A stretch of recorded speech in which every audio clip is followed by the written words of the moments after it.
As you work your way through a team debate, team discussion, you should usually start from a particular point of departure, or a question that needs to be resolved, or an issue that needs to be resolved.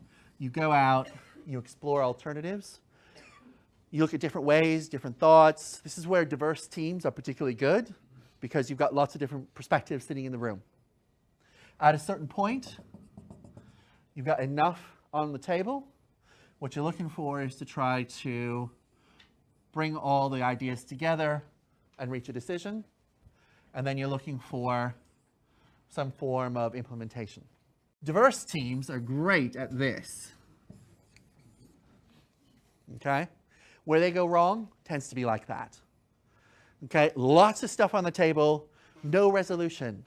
The problem with the homogeneous team, by and large, is this. We don't need a debate. Debate's fairly straightforward. We all kind of know what the answer is, yes? Good. Done. Highly efficient. The name of the game is not coming to a good decision. Who gives a, whatever about a good decision? It's all about whether you can implement. Okay? Because at the end of the day, we're not here to make decisions. You're here to get some things done, typically. And if it's an unimplementable decision because other people didn't really, agree with it, or it's unrealistic, you've missed a key point, and so on, it doesn't matter. So this tends to be highly efficient to that point of decision and then fall apart in implementation. Okay? Now, generally speaking, as team leaders, the biggest mistake or most typical mistake I see out there is this, which is failure to declare or define boundaries for a team.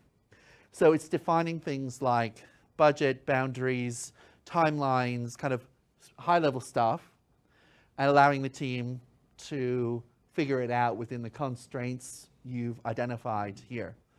And it turns out, again, teams on average will, they won't make a big mistake, and they're much more likely to get it right than an individual.